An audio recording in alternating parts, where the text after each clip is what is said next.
इष्टदेव भगवान श्री स्वामीनारायण निष्कुळानंद स्वामी रचित धीरजाख्यान कथा तिसऱ्या कडव्यामध्ये धीरजाख्यान कथामध्ये 64 कडवे आहे, म्हणजे 64 पद आहे। त्यामध्ये 2 पद आपण पूर्ण केले आहे। तिसऱ्यामध्ये आज प्रारंभी आपण त्यामध्ये प्रवेश करूया। वैराग्यमूर्ती निष्कुळानंद स्वामी म्हणतात, शुभमती सुनो सहु सुखनी वात, हरि भजता रेहू राजी रडियात, सुख दुख आवे जो तेमा दिन रात, काही कचवाय न थाय कडियात। खूप सुंदर स्वामींनी इथे गोष्ट केलेली आहे। स्वामी म्हणतात की तुमच्या सर्वांच्या सुखाची मी गोष्ट सांगत आहे। भगवंताचं तुम्ही जेव्हा भजन करसाल तेव्हा आनंदाने भजन करा, त्यामध्ये तुम्हाला सुख येईल। स्वामी म्हणतात की सुख दुःख तर दिवस रात्र याच करत असतं। आज तुम्ही सुखी आहात तर उद्या दुखी होणारच आहे, कारण तो संसाराचा नियम आहे, त्याला कोणीच बदलू शकत नाही। जेव्हा पृथ्वीवरती भगवान येतात तेव्हा भगवंताला पण अनेक कष्ट सहन करावे लागतात, कधी सुख तर कधी दुःख।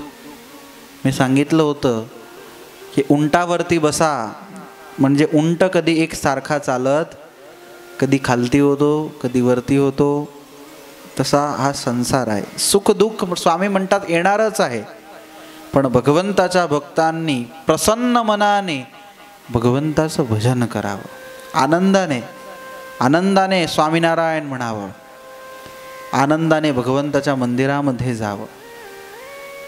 आपल्यासारखे भक्त, आपण भगवान स्वामीनारायणचे भक्त आहोत, आनंदाने सर्व काही कार्य करावे।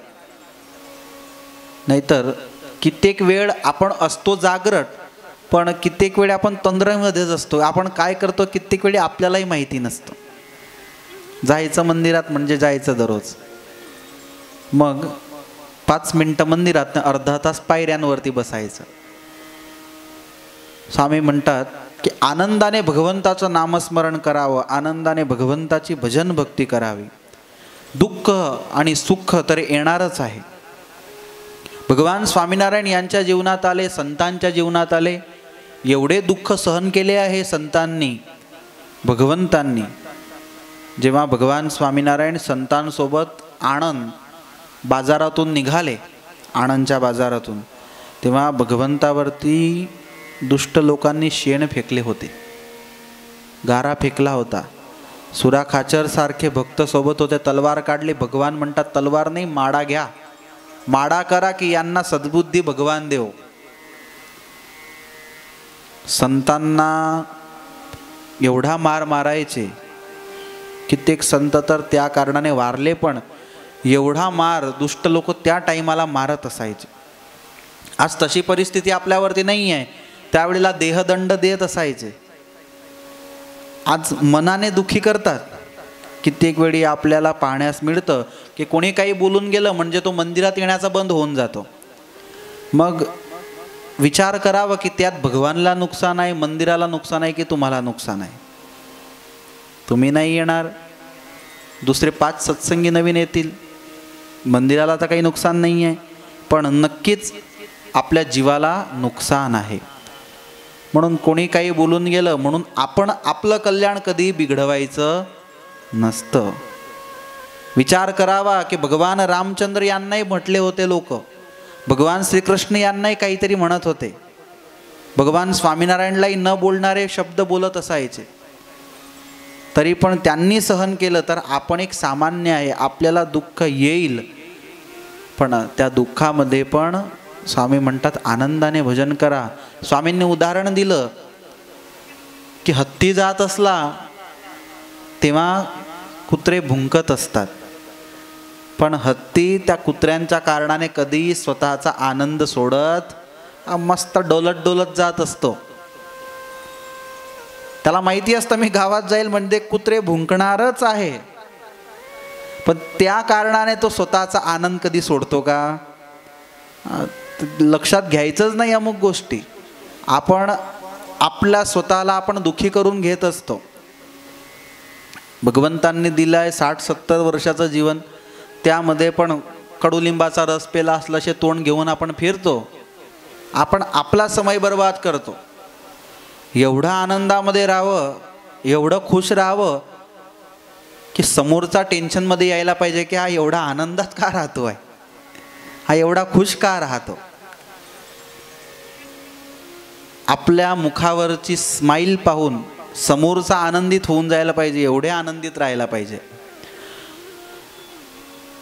हत्ती जेव्हा जातो, स्वामी म्हणतात की त्यावरती कुत्रे भुंकत असतात. एक संतांना कोणीतरी विचारलं किंवा हत्तीचा आणि कुत्र्यांचा काय वैरभाव आहे, कधी हत्ती तर त्यांचं नाव घ्यायला जात नाही, तरी पण कुत्रे त्यावरती का भुंकतात, त्यांच्यामध्ये काय दुश्मनी आहे. तेव्हा त्या संतांनी खूप सुंदर उत्तर दिला होता की बघा, या कुत्र्यांनी त्याचा मान सन्मान पाहिलं जात.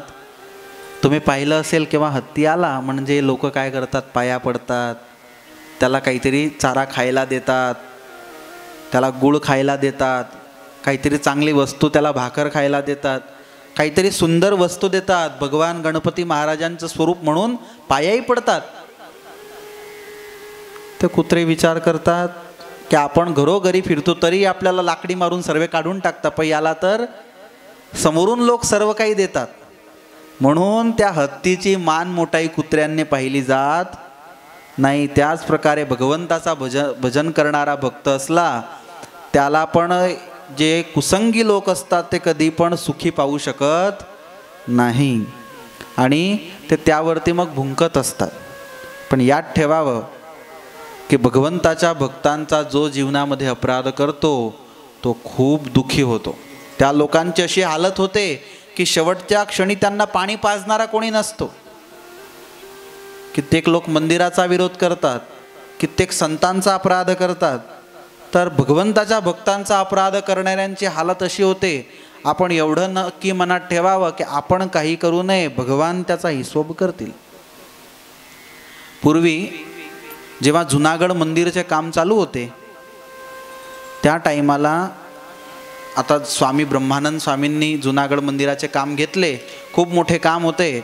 आता तिथे जुनागडला नवाबी शासन होतं, नवाबनी जागा दिली, मंदिर बांधकाम चालू झालं.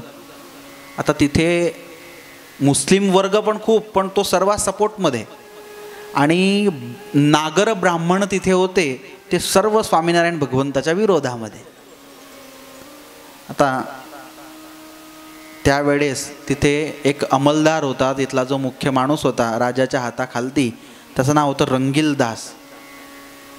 या सर्व द्वेषी लोकांनी पत्र त्याच्यावरती लिहिला की इथे जुनागडमध्ये, तुम्ही आता सध्या वडोदऱ्यामध्ये आहे, तो वडोदऱ्याला गेला होता, इथे जुनागडला ब्रह्मानंद स्वामी करून आहे, त्यांनी इथे मंदिराचं काम सुरू केलं आहे, तुम्ही काहीतरी करा. वडोदऱ्याला पत्र गेला, त्यांनी समोर पत्र पाठवला की मंदिर पुरंचं पुरं उचलून फेकून देईल म्हणे, मी चिंता नको करा, मला येऊ द्या फक्त जुनागडमध्ये. द्वेषी लोकांना पत्र मिळाला, खूप आनंद झाला. आता त्या नागर ब्राह्मणांमध्ये एक सत्संगी पण होता, गोष्ट प्रसरलेलीच होती, त्यांनी येऊन ब्रह्मानंद स्वामींना गोष्ट केली, स्वामी तो जो रंगीलदास आहे तो इथे येईल, म्हणजे आपलं मंदिर जे झालं आहे थोडं अजून तयार होत आहे ते तोडून टाकेल, खूप पॉवरफुल आहे. ब्रह्मानंद स्वामी म्हणतात, बघा आपण चिंता करायची, चिंता करणारे बसले आहे भगवान, आपण आपलं काम करा, आपलं कर्तव्य करा, बाकी सर्व चिंता भगवंताची. आणि त्यानंतर तर दिवसांवरती दिवस गेल्यानंतर एके दिवशी तो रंगीलदास जुनागडकडे येऊ लागला, घोड्यावरती बसून येत होता. जुनागड शहर आलं म्हणजे पालखीमध्ये बसण्यासाठी सर्वांनी सांगितलं, त्यांना द्वेषी लोकांना कळालं की ते पण गेले समोर घ्यायला त्यांना. घोड्यावरती उतरत होते, आता हातामध्ये त्याची पगडी होती एक माणसाकडे, आणि जुन्या समयामध्ये ते बंदूक होती, आणि त्या बंदूकला पुढच्या साईडला सुरीसारखा भाग असायचा. आपण जुनी बंदूक पाहिली असेल तर तुम्हाला लक्षात येईल की सुरीसारखा भाग असतो त्याला. आता पण कित्येक शिपायांच्या हातामध्ये ते असते. तर तो त्या घोडीवरतून उतरायला लागला बगीमध्ये बसण्यासाठी आणि खालती उतरता उतरता पाय सटकला आणि सिद्धा पडला त्या बंदुकेवरती जे माणसाने पकडून ठेवली होती. सिद्धी छातीमध्ये घुसून गेली आणि एकच मिनिटामध्ये खतम. पूर्ण जुनागडमध्ये समाचार प्रसरले. जो सत्संगी होते नागर ब्राह्मण ते एक होते, ते धावत आले. ब्रह्मानंद स्वामींना एकांतामध्ये सांगतात, स्वामी तो रंगीलदास आपलं मंदिर तोडण्यासाठी येत होता. पण स्वामी असं घडलं. ब्रह्मानंद स्वामी त्यावेळेला एवढंच बोलले की संत संतापे जात हे राज धर्म अरुवंश तुलसी त्रणे टिले न दीठा रावण कौरव ने कंस. स्वामी म्हणतात की जो भगवंताला दुखी करतो, जो भगवंताच्या कामामध्ये आडवा येतो, जो संतांचे मन दुखी करतो, त्याचं राज्यही जातं, त्याचा वंश पूर्ण नष्ट होऊन जातो आणि त्याचं पुण्य पण सर्व समाप्त होऊन जात असतं. बघा आज कुठे पण रावण, कौरव आणि कंसची कुठेही समाधी दिसत, त्यांना कोणी याद पण करत नाही. याद करतात तर एक दुष्ट माणूस होता असं म्हणून याद करतात. सर्व नष्ट होऊन जात असतं. म्हणून भगवंताच्या भक्तांचा कोणी अपराध केला तर दुःखी व्हायचं नाही, त्याचा हिशोब भगवान करेल. आपण आनंदाने भगवंताचं भजन करावं. जेव्हा आपण आध्यात्मिक मार्गावरती चालतो तेव्हा दुःख भरपूर येत असतात, पण त्या सर्व दुःखांना सहन करतो तो भगवंताचा भक्त आहे. पुढे स्वामी खूप सुंदर गोष्ट करतात. वणतोडी विपद माही वडी धरवी अंतरे धीरने सदायन होय सरखू होय सुख दुःख शरीरने. खूप सुंदर स्वामींनी गोष्ट केली की बघा जीवनामध्ये सर्व दिवस एक सारखे नसतात. सर्व दिवस एक सारखे नसतात. आपण भगवंताचे भक्त झालो स्वामी म्हणतात तर असं नाही समजायचं की सुख सुख आणि सुखच आहे. दुःखमय संसारामध्ये राहत आहोत, दुःख येणार आहे. सावधान करतात स्वामी की दुःख येणार आहे असं नाही समजायचं की आपल्याला भगवान सुखच देतील. आपली तीच मानसिकता आहे. जर दुःख आलं तर माणसं भगवानला बदलून टाकत असतात. स्वामी म्हणतात की एक सारखे दिवस कधी राहत नाही, पण हमेशा हृदयामध्ये धीरज धारण करून आणि त्या सर्वांचा सामना करावा. एक कवींनी खूप सुंदर म्हटलं आहे, जिंदगी हमें बहुत कुछ सिखाती है, जिंदगी हमें बहुत कुछ सिखाती है, कभी हंसाती है तो कभी रुलाती है, मगर हर हाल में जो खुश रहते हैं, मगर हर हाल में जो खुश रहते हैं तो जिंदगी उसके आगे सिर झुकाती है. सर्व परिस्थितींमध्ये जो आनंदाने राहतो त्याच्या पुढे जिंदगी पण हात जोडून उभी राहते. म्हणून सर्व परिस्थितींमध्ये जगणं शिकून घ्यावं. आणि भगवंताचा भक्त तो भगवंताचं भजन करण्यासाठी अनेक दुःख सहन करण्यासाठी तयार असतो. आपण सामान्य आहोत. उदयपूरच्या महाराणी होत्या झमकुबाई. त्या लहानपणापासून सत्संगी होत्या. आता लग्न झालं, राजा होते राणा, ते खूप कष्ट द्यायचे. त्या झमकुबाईंना अनेक प्रकारांचे कष्ट द्यायचे. खाण्यापिण्यामध्ये अभद्र वस्तू टाकून देत असायचे. झमकुबाईंना झालं की मला भगवंताचं भजन करायचं आहे आणि हे करू देत नाही. दुसरा कोणता उपाय नव्हता. काय करावं, ते एक काम करते, देह सोडून देते. रात्रीच्या वेळेला 3ऱ्या मजल्यावरती चढल्या. तिथून उडी मारायला जातात. भगवंतांनी झिलून घेतल्या. जीवनामध्ये जेव्हा पण संकट येतं तेव्हा थोडं थांबून जावं. थांबून गेल्याने भगवान नक्कीच रस्ता काढून देत असतात. असं नाही, जेव्हा 10 द्वार बंद होतात तेव्हा भगवान एक 11वा द्वार कुठेतरी खुल्ला सोडत असतात. सध्या परिस्थिती अशी आहे की तमामध्ये लोक आत्महत्या करून घेत असतात. थोडं एक लहान मोठं दुःख आलं म्हणजे पंख्याला लटकून जात असतात. प्रमाण जास्त वाढलं. तर भगवान शिक्षापत्रीमध्ये म्हणतात, आत्मघातस्तु तीर्थेपि न कर्तव्यश्च न क्रुधा अयोग्याचरणाक्वापि नविशोद्बंधिना अधिना. की कधी पण तीर्थस्थानामध्ये पण कधी आत्मघात करू नये, त्याच्याने कल्याण होत नाही. म्हणून आत्मघात भगवंतांनी नाही सांगितलेला आहे. आता ह्या कुदल्या म्हणजे भगवंतांनी झिलून घेतल्या. भगवंतांनी सांगितलं की चिंता नको करा, माझ्या मागे मागे या. भगवंतांनी ब्राह्मणाचा वेश धारण केला होता. मागे मागे जमकुबाई जाऊ लागल्या. दरवाजे राजमहेलाचे किल्ल्याचे खुलत गेले, बाहेर निघून गेल्या. आता एकल्या जमकुबाई चालू लागल्या. सकाळ झाली. किती सहन करतात बघा. महाराणी होत्या राज्याच्या, पण भगवंताचं भजन करण्यासाठी सर्व सहन केलं. आता सकाळ होताच राणाने सांगितलं की महाराणी दिसत नाही आहे. त्यांना शोधण्यासाठी सैनिक पाठवले. सैनिक घोड्यावरती बसून सर्वत्र शोधू लागले. यांना आवाज ऐकू आला सैनिक येत आहे, तर समोर पाहिलं तर एक उंटाचं हाडपिंजर पडलं होतं. जमकुबाई त्या उंटाच्या हाडपिंजरामध्ये बसून गेल्या. एक दिवस नाही, 3 दिवसांपर्यंत त्यामधून दुर्गंध येत होती. तरी पण उदयपूर त्या राज्याच्या महाराणी जमकुबाई उंटाच्या त्या हाडपिंजरामध्ये राहिल्या आणि भगवंताचं स्मरण करत राहिल्या. भुकेल्या आहे, पाणी पिलं नाही. 3 दिवसानंतर बाहेर निघाल्या. नदीच्या काठी पोहोचल्या. तिथे एक ब्राह्मण बसले होते जे स्वयं भगवान होते. भगवान म्हणतात की एक काम करा, आंघोळ करून घ्या, तुम्ही अपवित्र जागेवरून आले आहात. आंघोळ करवली. त्यांना सांगितलं की सुखडी आहे माझ्याकडे, खाऊन घ्या.